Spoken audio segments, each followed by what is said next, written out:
এইবাৰ ড্ৰাগছৰ বিৰুদ্ধে অভিযানত নামি পৰিছে উদিয়ানাৰ শতাধিক তবলিগ জামাতি।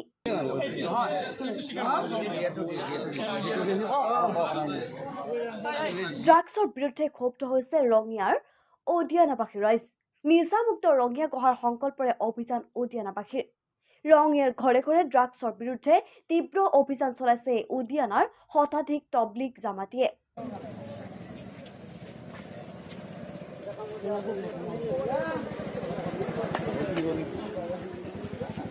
আজি বৃহত্তৰ উদিয়ানা গাঁৱত এনেদৰে শতাধিক লোকে চলাই আছে অভিযান।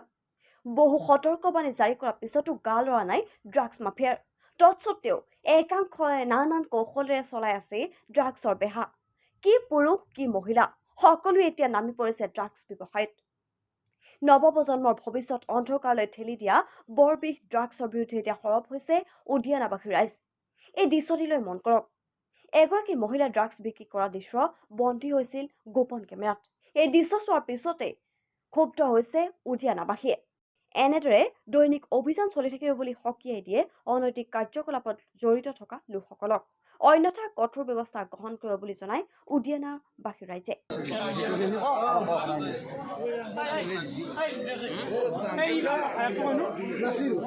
জুম্মাত আমি উদিয়ানাৰ 7টা জামাতত মানে সকলোকে আমি জাননী যোগে জনাইছিলোঁ যে যিসকল আমাৰ ইয়াত ড্ৰাগছ আসক্ত বা ড্ৰাগছ বেপাৰী আছে, আমি যিসকলে আমাক এই অভিযানটোত বাধা প্ৰদান কৰিছে সেইসকলৰ ঘৰে ঘৰে গৈ আমি তেওঁলোকক বুজনি দিম আৰু অনাগত সময়ত আমাৰ তেখেতসকলে যাতে কোনো ধৰণৰ বাধা আৰোপ নকৰে আৰু আমাক সহযোগ কৰে তাৰ কাৰণে আহ্বান জনাম।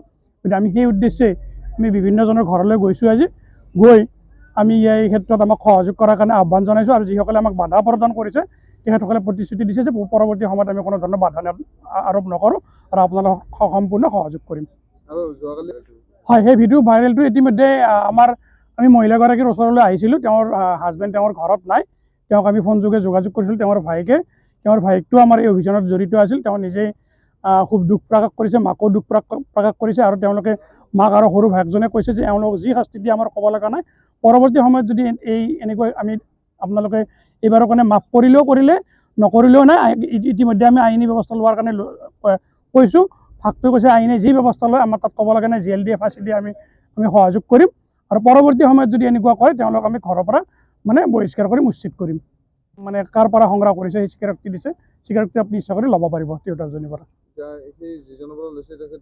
তেওঁ আমাৰ গাঁৱৰ বাসিন্দা নহয়, তেওঁ বেলেগৰ বাসিন্দা। তেওঁলোকৰ গাঁৱত আমি যোগাযোগ কৰিম, তেওঁলোকে যাতে ব্যৱস্থা লয়। আৰু ইতিমধ্যে যিহেতু মহিলাজনী স্বীকাৰোক্তি দিছে, এই স্বীকাৰোক্তিৰ ভিত্তিত আৰক্ষী প্ৰশাসনেও ইচ্ছা কৰিলে এই গাঁৱত গৈ আমাৰ ওচৰৰে ভালুকমাৰী গাঁৱৰ বুলি কৈছে তেওঁক কৰায়ত্ব কৰিব পাৰিব। ৰঙিয়াৰ পৰা মইনুল হকৰ ৰিপৰ্ট, সংবাদ 365।